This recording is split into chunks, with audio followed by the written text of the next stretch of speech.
दोस्तों आज की इस वीडियो में मैं आपको L&T फाइनेंस से हम पर्सनल लोन कैसे अप्लाई करते हैं लाइव प्रूफ प्रोसेस दिखाने वाला हूं। उससे पहले आप यहां पर स्क्रीन पर देख सकते हैं, जब हमने L&T फाइनेंस पर पर्सनल लोन के लिए अप्लाई किया हमें लोन मिला और 1.5 लाख रुपए हमारे बैंक अकाउंट में क्रेडिट हो चुके हैं। यहां पर आपको देखने को मिल जाएगा।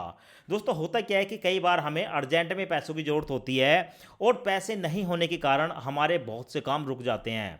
दोस्तों होता क्या है कि वैसे तो बहुत सारी ऐसी लोन एप्लीकेशन है, जब हम लोन के लिए अप्लाई करते हैं लोन हमें मिल भी जाता है, पर लोन की जो अमाउंट होती है वो बहुत ज़्यादा कम होती है, जिसमें हमारा काम नहीं चलता है। अगर आपको इमरजेंसी है या आप इंस्टेंट पर्सनल लोन लेना चाहते हैं तो आज मैं आपको L&T फाइनेंस के बारे में बताने वाला हूं। दोस्तों ये जो L&T फाइनेंस कंपनी है, L&T फाइनेंस जो आपको लोन प्रोवाइड कराती है, यहां पर आपको बड़ा लोन मिलता है। यानी कि अगर आपकी रिक्वायरमेंट है 1 लाख रुपए से लेकर 15 लाख के बीच, यानी कि 1 लाख से ज़्यादा का ही लोन यहाँ पर मिलता है, 15 लाख तक जा सकता है आपकी एलिजिबिलिटी के आधार पर। जैसी आपकी एलिजिबिलिटी होगी उस तरीके से आपको यहाँ पर लोन मिलेगा। पर सबसे अच्छी बात यह है कि भाई अगर आपको ज़्यादा पैसों की ज़रूरत है, पर्सनल लोन आपको बड़ा चाहिए, तो फिर आप L&T फाइनेंस पे जा सकते हो। 1 लाख रुपए से लेकर 15 लाख रुपए का लोन मिलता है।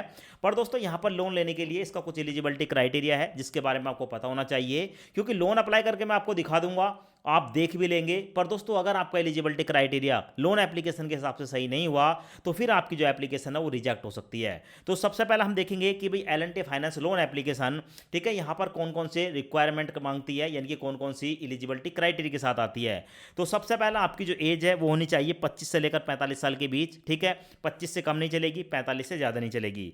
साथ में आपकी जो भी इनकम है वो 35,000 के आसपास होनी चाहिए, यानी कि उन्हीं लोगों को यहाँ पर लोन मिलता है जिनकी इनकम 35,000 या 35,000 से ज़्यादा होती है। अब देखो क्योंकि L&T फाइनेंस पर हमें 1 लाख रुपए से ज़्यादा का लोन मिलता है तो इनकम भी हमारी ठीक ठाक देखी जाती है, और साथ में आपका जो सिविल स्कोर है वो या तो 700 प्लस होना चाहिए और आपका जो CRIF है वो 650 से ऊपर होना चाहिए, यानी कि CRIF क्रेडिट स्कोर 650 से ज़्यादा और सिविल स्कोर 700 से ज़्यादा, ठीक है। ये दोनों ही आपको देखने हैं, दोनों ही चीज़ों को यहाँ पर देखा जाता है, CRIF और सिविल।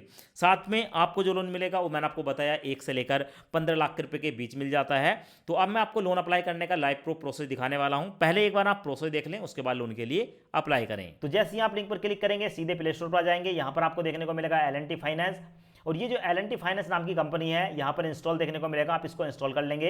इंस्टॉल करने के बाद दोस्तों आप ओपन पर क्लिक करेंगे। ओपन पर क्लिक करने के बाद दोस्तों आपके सामने कुछ इस प्रकार इंटरफेस आएगा। अब यहाँ पर आपको देखने को मिलेगा L&T फाइनेंस, यहाँ पर रिक्वेस्ट परमिशन है, यहाँ पर आपसे 3 परमिशन मांगी जाती हैं, use current location, calendar and application. इन तीनों जगह टिक लगाएंगे एंड प्रोसीड पर क्लिक करेंगे। उसके बाद आपके सामने ये वाला इंटरफेस आता है। यहाँ पर आपसे पूछा जाता है कि भाई आप इंग्लिश, हिंदी कौन सी लैंग्वेज को सिलेक्ट करना चाहते हैं। किसी भी एक लैंग्वेज को सिलेक्ट करेंगे और परमिशन को अलाउ करेंगे, उसके बाद कंटिन्यू पर क्लिक करेंगे और अलाउ कर देंगे।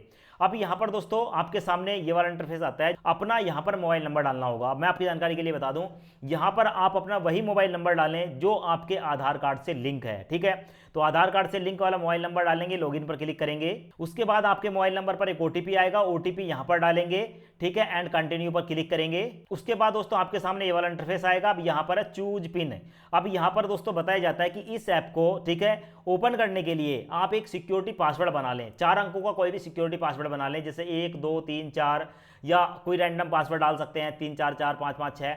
तो 4 अंकों का पहले यहाँ पर एक पासवर्ड डालेंगे, फिर उसी को यहाँ पर डालेंगे और उसके बाद उस पासवर्ड को लिख के रख लेंगे। उसके बाद आप कंटिन्यू पर क्लिक करेंगे। उसके बाद दोस्तों अब आपसे वही पासवर्ड दोबारा डालने के लिए बोला जाता है। यहाँ पर आप पासवर्ड डालेंगे एंड लॉगिन पर क्लिक करेंगे। उसके बाद एप्लीकेशन ओपन हो जाती है। एप्लीकेशन ओपन होने के बाद आपके सामने ये वाला इंटरफेस आएगा। अब यहाँ पर आपको देखने को मिलेंगे 3 ऑप्शन, एक है माई लोन, दूसरा है अप्लाई लोन, तीसरा है अप्लाई नाउ, ठीक है। देखो अगर आपने पहले से कोई लोन ले रखा है तो माई लोन में जाकर जो है आप ऑफर देख सकते हैं। अगर आपने कोई लोन अप्लाई किया है वो यहाँ पर देखेंगे, क्योंकि हम यहाँ पर नया लोन अप्लाई करने वाले हैं तो अप्लाई नाउ पर क्लिक करेंगे। उससे पहले मैं आपको बता दूं इस एप्लीकेशन पर अलग अलग तरीके से लोन मिलते हैं, जैसे कि इंस्टेंट पर्सनल लोन है, 2 व्हीलर लोन है, हाउसिंग लोन है और HL बैलेंस ट्रांसफर लोन है, लोन अगेंस्ट प्रॉपर्टी है और इक्विपमेंट खरीदने के लिए लोन है। तो हम दोस्तों यहाँ पर लोन अप्लाई करने वाले हैं इंस्टेंट पर्सनल लोन। तो यहाँ पर आपको एक ऑप्शन देखने को मिलेगा अप्लाई नाउ, इस पर मैं क्लिक करूंगा। उसके बाद मेरे सामने ये वाला इंटरफेस आता है। यहाँ पर है कि पर्सनल डिटेल और एलिजिबिलिटी चेक, ठीक है, यानी कि मैं यहाँ पर पर्सनल डिटेल डालूंगा, उसके बाद मेरी जो एलिजिबिलिटी है वो चेक की जाएगी। तो सबसे पहले आप अपना यहाँ पर फर्स्ट नेम डालेंगे, उसके बाद मिडिल नेम डालेंगे अगर कोई है, और उसके बाद लास्ट नेम डालेंगे। उसके बाद आप अपनी यहाँ पर डेट ऑफ बर्थ डालेंगे, डेट ऑफ बर्थ वही डालें जो आपके पैन कार्ड पर हो। उसके बाद यहाँ पर आपको अपना मोबाइल नंबर डालना होगा। मोबाइल नंबर डालने के बाद गेट ओटीपी पर क्लिक करेंगे, आपके मोबाइल नंबर पर एक ओटीपी आएगा और आपका जो मोबाइल है वो वेरीफाई हो जाएगा। उसके बाद आप अपना जेंडर बताएंगे, आप मेल है या फीमेल हैं, यहाँ पर सिलेक्ट करेंगे। उसके बाद आप अपना आधार कार्ड का नंबर डालेंगे, फिर पैन कार्ड का नंबर डालेंगे और उसके बाद वैलिडेट पैन पर क्लिक करेंगे। उसके बाद आपके सामने ये वाला इंटरफेस आएगा, यहाँ पर है पैन वैलिडेट, नीचे आपको एक अपनी ईमेल आईडी डालनी होगी, आप जहां पर रहते हैं वहां का पिन कोड डालेंगे, आप सैलरीड हैं या सेल्फ एम्प्लॉय हैं यहां पर सेलेक्ट करेंगे, आप अपनी एजुकेशन सेलेक्ट करेंगे, कितने पढ़े लिखे हैं, ग्रेजुएट हैं या ग्रेजुएट से कम है, मास्टर डिग्री है, डॉक्टर डिग्री है, यहां पर सेलेक्ट करेंगे। उसके बाद आपको नीचे देखने को मिलेगी एनुअल इनकम, आप एक साल में कितना पैसा कमा लेते हैं वो यहां पर आप डालेंगे। उसके बाद नीचे आपको देखने को मिलेगा रेजिडेंट ओनरशिप, ठीक है, आपका अपना घर है तो ओन पर क्लिक करेंगे, आप रेंट पर रहते हैं तो रेंट को सिलेक्ट करेंगे।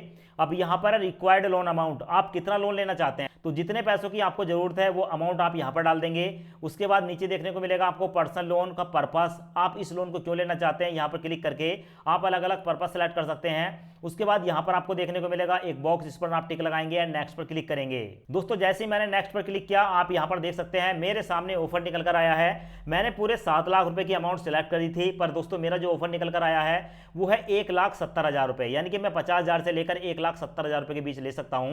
तो मैं यहाँ पर 1,50,000 रुपए अमाउंट सेलेक्ट करूंगा।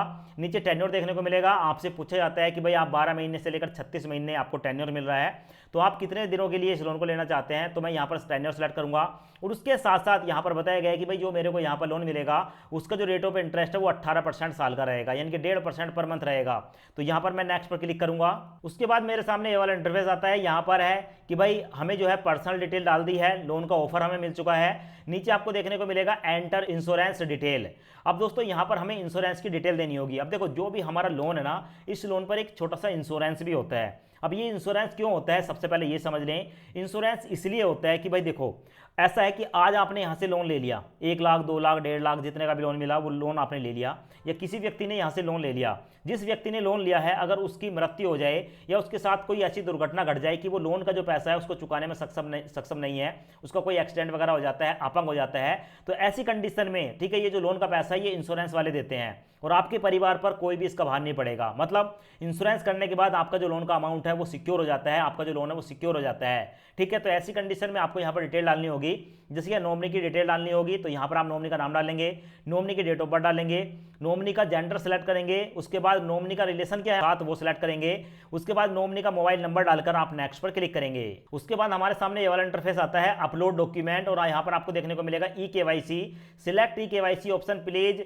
With digital locker. अब दोस्तों डिजिटल लॉकर के माध्यम से हमें यहाँ पर केवाईसी करनी होगी। उसके बाद दोस्तों यहाँ पर एक टिक लगाएंगे, टिक लगाने के बाद रीडायरेक्ट टू डिजिटल लॉकर पर क्लिक करेंगे। उसके बाद हमारे सामने ये वाला पेज आता है, यहाँ पर है L&T finance service digital locker please do not digital locker, ठीक है, प्लीज डू डिजिटल लॉकर। तो यहाँ पर आपको एक ऑप्शन देखने को मिलेगा, यहाँ पर चेक बॉक्स पर टिक लगाएंगे, ऑथेंटिकेट आधार पर क्लिक करेंगे।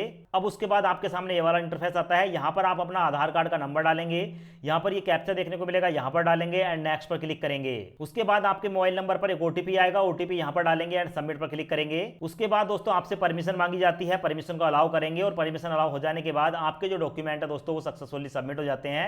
यहाँ पर आप देख सकते हो कि please next to confirm your address detail, next पर क्लिक करेंगे। अब दोस्तों यहाँ पर हमें कुछ डिटेल देनी होती है, जैसे क्या सिलेक्ट करंट एड्रेस प्रूफ। अब देखो जहां पर आप रहते हैं वहां का क्या एड्रेस प्रूफ आपके पास है, यहां पर आप टिक क्लिक करेंगे। आप इलेक्ट्रिसिटी बिल दे सकते हैं, आप राशन कार्ड दे सकते हैं, आप पहचान पत्र दे सकते हैं, तो ये बहुत सारे आपको प्रूफ देखने को मिल जाएंगे। किसी एक को सिलेक्ट कर लेंगे, जो भी डॉक्यूमेंट सिलेक्ट करेंगे उस डॉक्यूमेंट की यहाँ पर आप फोटो खींच के अपलोड कर देंगे। ऐसे ही यहाँ पर आपसे पूछा जाता है कि अब आपको एक फोटो ठीक है अपनी सिलेक्ट करनी है, तो या तो पहले से आपके पास फोटो है उसको अपलोड कर सकते हैं या फोटो खींचकर आप अपलोड करेंगे। उसके बाद करंट एड्रेस पूछा जाता है कि भाई आप कहाँ पर रह रहे हो, तो करंट एड्रेस में आप जो है अपने आधार कार्ड का एड्रेस यानी कि फोटो खींचकर उसको अपलोड कर सकते हैं। उसके बाद नेक्स्ट पर क्लिक करेंगे। अब उसके बाद दोस्तों आपके सामने ये वाला इंटरफेस आता है, यहाँ पर आपको देखने को मिलेगा बैंक डिटेल। तो बैंक डिटेल में आप देखेंगे अकाउंट टाइप है सेविंग अकाउंट डालेंगे, उसके बाद आईएफएससी कोड डालेंगे, आपका बैंक का जो आईएफएससी कोड है, उसके बाद बैंक का नाम बताएंगे, अकाउंट नंबर बताएंगे, फिर से अकाउंट नंबर बताएंगे एंड कंटिन्यू पर क्लिक करेंगे। अब उसके बाद दोस्तों आप यहाँ पर देखेंगे सब कुछ कंप्लीट डिटेल डालने के बाद हमारे सामने आया है bank detail and e science agreement. यहाँ पर है congratulation your loan application has been accepted. हमारी जो लोन की एप्लीकेशन है वो एक्सेप्ट हो चुकी है और हमें बताया गया है कि भाई 1.5 लाख रुपए का जो लोन है वो आपको मिलेगा 1,55,845 रुपए, यानी कि 5,845 रुपए की इसमें प्रोसेसिंग फीस और चार्जेस लगाए गए हैं। तो टोटल मिलाकर हमारे बैंक अकाउंट में जाएगा 1,50,000 रुपए और ये लोन जो हमें पड़ेगा दोस्तों वो 1,55,845 रुपए का पड़ेगा, यहां पर आपको देखने को मिल जाएगा। मतलब 1.5 लाख रुपए का पूरा लोन हमें मिल रहा है और टेन्योर यहां पर देखेंगे 36 महीने का टेन्योर है। ईएमआई पड़ेगी 5,634 रुपए की और रेट ऑफ इंटरेस्ट निकल कर आया है दोस्तों 18% साल का, जो कि निकल कर आता है 1.5% पर मंथ। यहां पर आपको देखने को मिल गया। अगर अब आपको लगता है कि भाई 1.5 लाख रुपए का लोन आपको लेना है तो नीचे आपको एक चेकबॉक्स देखने को मिलेगा, इस पर आप टिक करेंगे, इसको सिलेक्ट कर लेंगे and proceed to e sign agreement पर क्लिक करेंगे। उसके बाद आपके सामने यहां पर 10 रुपए वाला एक एग्रीमेंट आ जाता है। यहां पर आपको देखने को मिलेगा दोस्तों ये वाला बॉक्स, हाथ की फिंगर से दोस्तों एक साइन करेंगे एंड साइन नाउ पर क्लिक करेंगे। उसके बाद दोस्तों आपके सामने ये वाला ऑप्शन आता है, thank you your money is the bank. हमारा जो पैसा है वो बैंक में भेजने के लिए रेडी हो चुका है। यहां पर आपको अकाउंट नंबर देखने को मिल जाएगा, यहां पर आपको रिसिप्ट नंबर देखने को मिल जाएगा। तो यहां पर एक ऑप्शन देखने को मिलेगा प्रोसीड, ये फाइनल ऑप्शन है। जैसे आप प्रोसीड पर क्लिक करेंगे, यहां पर मैं प्रोसीड पर क्लिक करूंगा तो ये पैसा दोस्तों डायरेक्ट हमारे बैंक अकाउंट में ट्रांसफर हो जाएगा। दोस्तों यहां पर आप देखेंगे जैसे ही प्रोसीड पर क्लिक किया, कांग्रेचुलेशन का मैसेज आ चुका है, यहां पर ग्रीन टिक लग चुका है। तो 2-3 घंटे के अंदर ये पैसा वैसे तो हमारे बैंक अकाउंट में ट्रांसफर हो जाता है और पूरे 2.5 घंटे के बाद ये पैसा मेरे बैंक अकाउंट में ट्रांसफर हो गया था, जो कि यहां पर आप देख सकते हैं 1,50,000 रुपए मेरे बैंक अकाउंट में ट्रांसफर हुआ है।